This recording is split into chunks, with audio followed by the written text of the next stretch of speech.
Okay, so today lectures is automation and robotics. तो automation आज की डेट में अगर हम बात करें ऑटोमेशन क्या होता है, अगर मैं किसी चीज को कहता हूँ if it is automatic that mean it doesn't need some human interference. कोई भी ऐसी ज़रूरत नहीं है जिससे ह्यूमन की एक्टिविटी उसमें आए। ठीक है, there are some semi automatic, automatic भी है। तो सेमी ऑटोमेटिक मीन्स कुछ ना कुछ ह्यूमन की एक्टिविटी बीच में आ रही है। और फुल्ली ऑटोमेटिक आप मशीन देखते हैं घर में, वॉशिंग मशीन देखी होंगी, दैट मीन्स आपने कपड़ा डाला, एक उसकी प्रोग्रामिंग की, उसके बाद ऑटोमेटिक चलना शुरू हो गया। So there is one definition which is automaticity, जो कि कई बार दो दो नंबर में आई हुई है।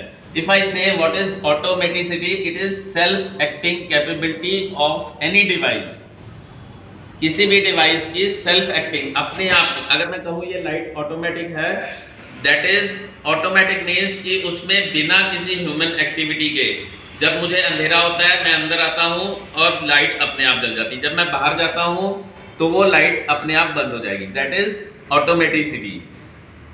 अगर हम ऑटोमेशन की डेफिनेशन कहें, the process carried out without human intervention is known as automation.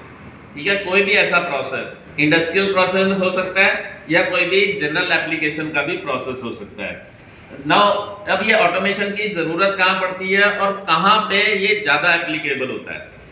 If we reconcile, पुरानी बातें याद करते हैं कि प्रोडक्शन टाइप्स क्या होते हैं। वी रिमेंबर 3 तरह के टाइप्स होते थे, याद है सबको?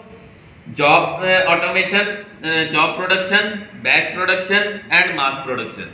जॉब प्रोडक्शन में एक जॉब बनती थी, ठीक है, हवाई जहाज बनता था, उसके आसपास सारी फैसिलिटीज आती थी।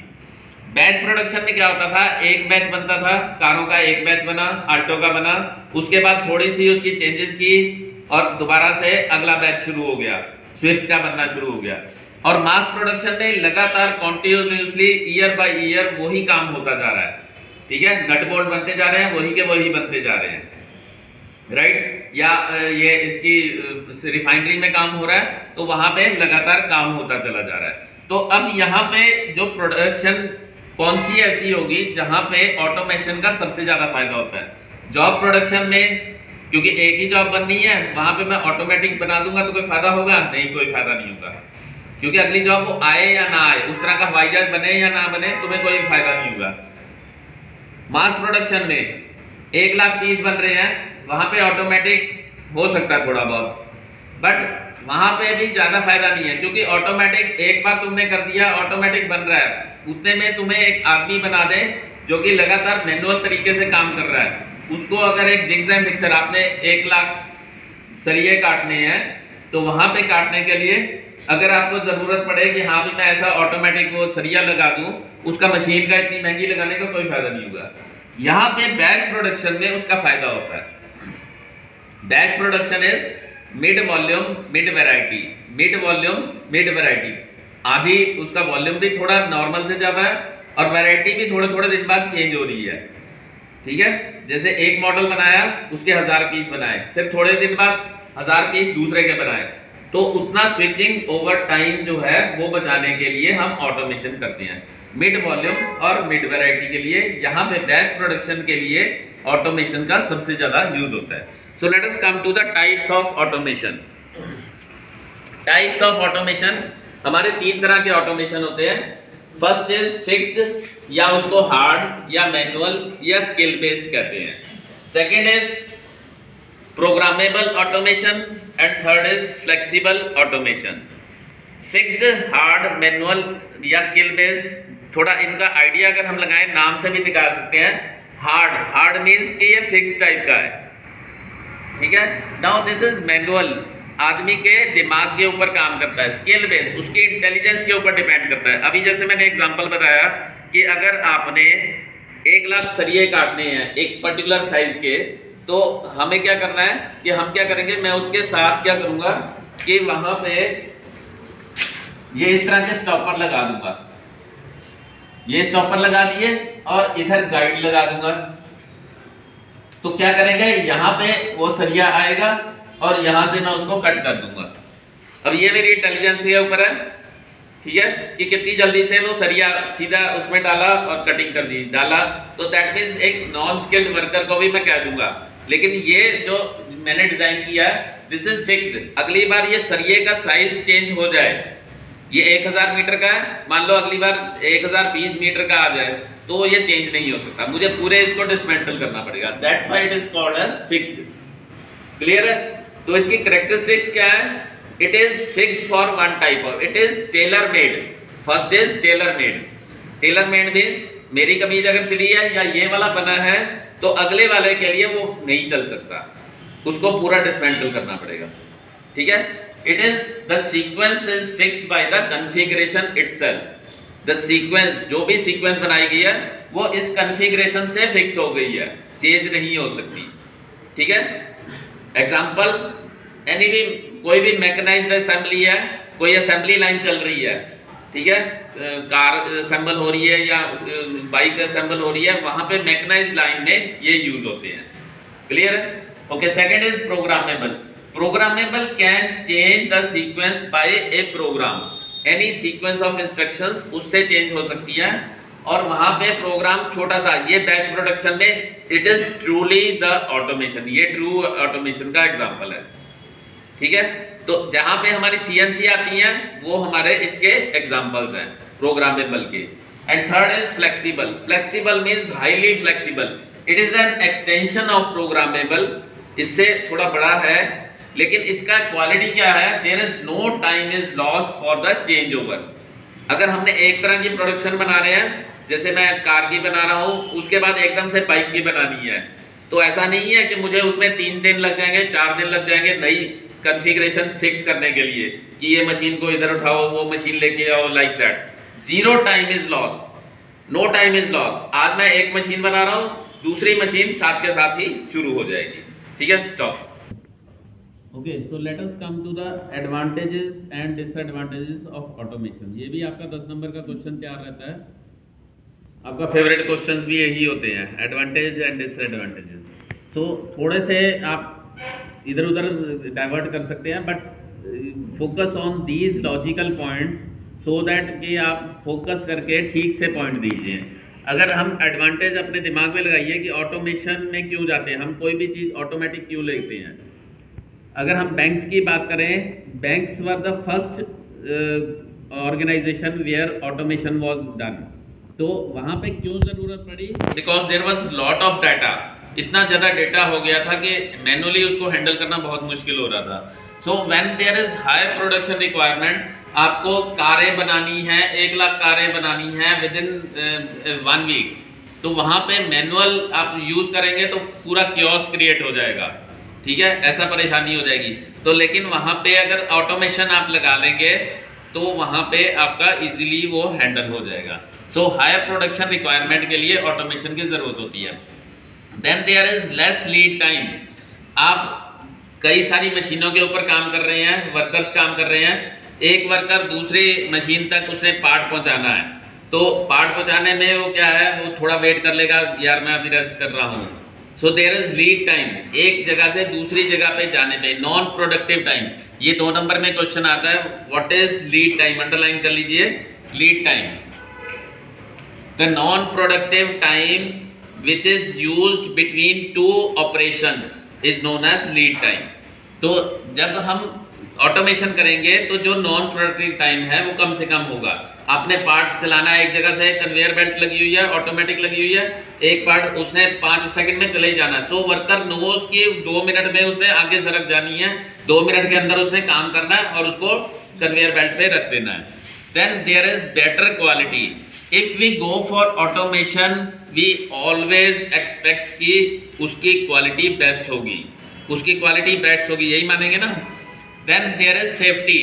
अगर हम कोई ऐसी चीज के काम कर रहे हैं, ओवरहेड वेल्डिंग कर रहे हैं, there are fumes coming out, fumes आ रहे हैं, स्पार्क आ रहे हैं, बॉडी के ऊपर आ रहे हैं, तो वहां पे हम सोचेंगे यार वर्कर कोई सेफ्टी को बचाने के लिए we go for automatic welding. ठीक है? सो जहां पे भी सेफ्टी कंसर्न हो, human, because human life is very costly.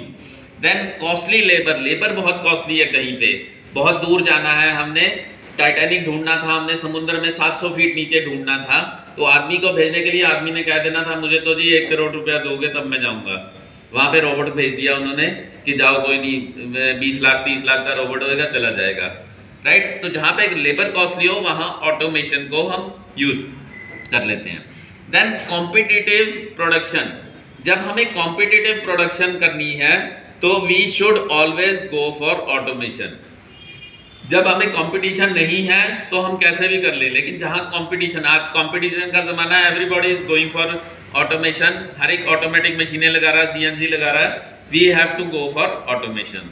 Now what are the disadvantages, अपने दिमाग में सोचिए डिसएडवांटेजेस क्या है। First is changes are slow and hard to implement.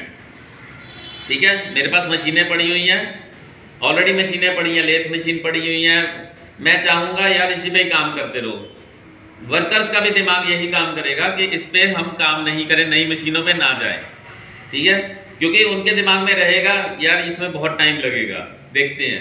So they are very slow and hard to implement, बहुत resistance आता है उसका। High cost and payback, आज की डेट में मैं अगर सीएनसी मशीन लाता हूं तो एक मशीन 10 लाख की आती है, हाई कॉस्ट हो जाती है। फिर वो मशीन का पैसा अगर मैं उसके 10-10 पीस ही बना रहा हूं तो उसकी पे बैक नहीं आएगा, उसका फायदा तभी होगा जब उसके ऊपर 1000 पीस पर मंथ बना रहा हूं, पर एक घंटे में 10,000 पीस बन रहे हैं, राइट, बहुत हाई प्रोडक्शन जा रही है, और तब उसका पैसा 1 साल में या 2 साल में रिकवर होता है, that is payback time. Is it clear? Okay. Third is retrenchment, जो सबसे बड़ी लड़ाई होती है रीट्रेंचमेंट की, नौकरियां चली जाएंगी, रीट्रेंचमेंट, क्लियर है, नौकरियां चली जाएंगी कि अगर ऑटोमेशन आएगा तो हमारी जी 10 बंदों की नौकरी चली जाएगी, बट इज इट ट्रू? ये जितनी भी मैंने इसकी डिसएडवांटेज बनाई है, दीज आर एग्जेगरेटेड, थोड़ा बढ़ा चढ़ा कर मैंने कही है, ऐसा नहीं है, ठीक है। जब भी हम ऑटोमेशन पे जाएंगे हमें उसकी रिक्वायरमेंट होगी तभी हम ऑटोमेशन की तरफ जाएंगे, but just because we have to give the disadvantages, these are the disadvantages. Okay, so what are the trends in automation? आज की डेट में कहाँ उसकी एप्लीकेशंस हैं? So first is automated flow lines. Automated flow lines means कि जब हम एक जगह से दूसरी जगह पे पार्ट्स को भेजते हैं। So ये कुछ देखिए कि यहाँ पे एक उसका हमने रेसिप्रोकेटिंग एक लीवर बनाया हुआ है जो आगे पीछे चलता रहता है पिस्टन की तरह से, ठीक है। इसके ऊपर देखिए यहाँ पे ये पार्ट्स हैं, दीज आर 3 पार्ट्स जो कि रोलर के ऊपर लगे हुए हैं। हम क्या करते हैं, कन्वेयर से उसके ऊपर रोलर के ऊपर सरका देते हैं। तो अब ये जब इधर आएगा तो ये इसको आगे की तरफ सरकाएगा, फिर पीछे आएगा तो पीछे आने से क्या होगा, ये रोलर खाली हो जाएंगे। तो इस तरह से आगे पीछे चलेंगे, these are known as transfer lines, ठीक है। 2 नंबर में आपका क्वेश्चन भी आता है, what are the transfer lines. Then there are automated assembly lines, कुछ ऐसी ऑटोमेटेड असेंबली लाइन्स होती हैं जहां पे हम पार्ट्स को ऑटोमेटिकली भेजते रहते हैं। यहाँ पे क्या है, दिस इज हॉपर, ये उसके कुछ पार्ट्स होते हैं, आप आगे जाके डिटेल्स में भी पढ़ेंगे। हॉपर क्या होता है, उसमें वाइब्रेशंस होती रहती हैं। वो किस लिए वाइब्रेशन होती हैं कि उसकी ओरिएंटेशन ठीक हो जाए। मान लो यहाँ पे नट लगे हुए हैं तो नट थोड़े इस तरह वर्टिकल खड़े हुए हैं, तो जैसे हॉपर मूव करता रहेगा उसको नीचे बिठा देगा, और उसके बाद वो क्या होगा, एक प्रॉपर ओरिएंटेशन में वो यहाँ से एस्केपमेंट में जाएगा, ये ट्रांसफर होगा। लेकिन मान लो यहाँ पे नहीं ठीक जा रहा है तो ये इसकी बैक एस्केपमेंट भी एरिया है, वापस चला जाएगा ऊपर। जो ठीक जाएगा वो नीचे तक जाएगा, और यहाँ पे असेंबली वर्क हेड होगा जो कि उसके ऊपर असेंबली हम करेंगे, ठीक है। ये 2 और एग्जांपल हैं और अभी बताते हैं, stop. Okay, so next is FMS, flexible manufacturing system, full form याद रखना है 1 नंबर में, flexible manufacturing system. It is highly flexible automated thing, highly flexible, that means कि हमें 0 टाइम लगेगा एक प्रोडक्शन से दूसरी टाइप की प्रोडक्शन में कन्वर्ट होने में। It is A series of automated tools with material handling, because हमें 0 टाइम चाहिए तो इसके अंदर ही मटेरियल हैंडलिंग इक्विपमेंट भी होगा, एंड देयर आर CNCs जिसके प्रोग्राम पहले से ही रेडी होंगे, whose डिजाइन चेंज रैंडमली, जिसमें डिजाइन जो है वो रैंडमली आज आप 800 बना रहे हैं, कल स्विफ्ट बनाएंगे रैंडमली, ऐसा कोई फिक्स सीक्वेंस नहीं है, राइट। सो एफएमएस में क्या होगा, if we see the parts of FMS, उसमें हार्डवेयर कंपोनेंट्स होंगे। हार्डवेयर कंपोनेंट्स मींस कंप्यूटर होंगे और उनकी नेटवर्किंग भी हुई होगी और उनको कनेक्टेड करेंगे हम कुछ मटेरियल हैंडलिंग और कुछ सीएनसी के साथ कनेक्टेड रखेंगे। Then there are CNCs, then there are material handling equipments and some inspection stations also, क्योंकि ऑटोमेटिक काम करना है हमें तो एक साथ ही इंस्पेक्शन स्टेशंस भी होने चाहिए। So FMS is flexible manufacturing system, very flexible. Then next is AGV, Automated Guided Vehicles, Automated Guided Vehicles, एक नंबर में याद रखना है आपने। और व्हीकल है, इट इज सेल्फ प्रोपेल्ड, अपने आप चलने वाला, independent guided. Independent guided, independent होगा that means it is driverless, most of the time it is driverless. तो आप कहेंगे इनको गाइड कैसे करते हैं? These are mostly used for material handling, एक जगह से दूसरी जगह गाइड कैसे करेंगे? There are 3 types of AGV, कई बार ये भी क्वेश्चन आता है, what are the types of AGV? There are 3 types, one is wire guided, other is painted guided and third is free ranging, ठीक है।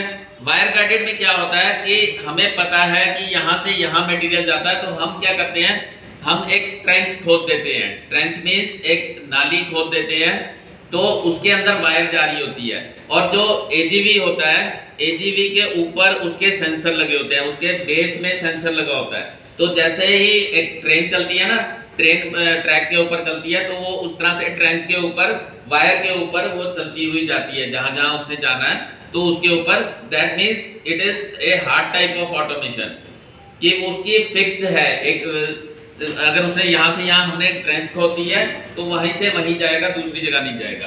पेंट गाइडेड में क्या होता है, पेंट में हम फ्लोरोसेंट पेंट लगा देते हैं, जहां पे भी उसने जाना है, यहाँ से यहाँ जाना तो ये पेंट, इधर जाना है तो ये वाला पेंट लगा देंगे। तो वो पेंट फ्लोरोसेंट पेंट को सेंस करते हैं। फ्लोरोसेंट पेंट पता है सबको, जिसमें कि जो लाइट को रिफ्लेक्ट करता है, अंधेरे में भी चमकता है। फ्लोरोसेंट पेन देखे होंगे आपने, तो वो फ्लोरोसेंट पेंट जो है, अब ये थोड़ा फ्लेक्सिबल इस तरह से हो जाता है कि कल हमने इसकी लाइन चेंज करनी है तो यहाँ वाला पेंट जो है वो मिटा के हम दूसरी साइड पे पेंट लगा सकते हैं। फ्री रेंजिंग, फ्री रेंजिंग बिल्कुल ही फ्री चलते हैं कहीं से भी, लेकिन इनके लिए फिर क्या करना पड़ता है, हमें अलग अलग जगह पे सेंसर, पूरी वर्कशॉप में सेंसर लगाने पड़ेंगे, यहाँ के। तो हमें लेफ्ट में मोड़ना है तो वो वाला सेंसर बताएगा लेफ्ट में जाना है, ठीक है। उसके ऊपर एक हैंडल होगा, उसका टॉवर होगा जो सिग्नल लेता रहेगा, तो जहां से सिग्नल आएगा वो उस तरफ मुड़ जाएगा, उधर वाला सिग्नल देगा वहां मुड़ जाएगा। तो free ranging means it can go to any other side. Next is, fifth is CAD, CAM, CIM. याद है सबको? CAD is computer aided design, हमने पहले पढ़ा था कंप्यूटर एडेड ड्राफ्टिंग, अब डिजाइन की बात कर रहे हैं। Computer aided manufacturing, same is computer integrated manufacturing. Now what is CAD? CAD is designing the parts. आपने डिजाइन का सब्जेक्ट पढ़ा हुआ है, आप उसमें फोर्सेस बताते हैं, इतने फोर्स आ रहे हैं, आपको पता है कि ये मटेरियल इतने पे फेल हो जाता है, तो उसके हिसाब से उसका डायामीटर निकालते हैं आप, याद आ रहा है? ठीक है, अभी भी पढ़ रहे होंगे आप डिजाइन में कि इतने उसका, तो उसका एक डिजाइन बनाते हैं, इसका एक फ्लैंज केपलिंग बताते हैं, तो उसका डायामीटर ऑफ द शाफ्ट निकालते हैं, फिर उसके जो फ्लैंज की साइज है वो निकालते हैं, बॉस का साइज निकालते हैं, 2D निकालते हैं, फिर 3D निकालते हैं, राइट। तो दैट इज डिजाइन। तो जब आप डिजाइन बना लेते हैं तो उसके बाद वो कैम पे जाता है। The output of CAD is input of CAM, याद रहेगा? आउटपुट ऑफ कैड, आपने डिजाइन बना लिया, कैम क्या करेगा? कैम वहां से आपके ड्राइंग आ गई आपके पास, तो ड्राइंग से आप एक सीएनसी का प्रोग्राम बनाएंगे, कैम में सीएनसी का प्रोग्राम बनाएंगे, वहां पे आपकी सीएनसी चलेंगी। और इसके साथ अगर हम ऐड करते हैं production support systems. Now what are the production support systems? आपने मटेरियल लेना है, मटेरियल के लिए आपने प्रोग्राम बनाए हुए हैं, वेंडर के बने हुए हैं, उनका एक एड्रेस बुक बनी हुई है, डेटाबेस बना हुआ है।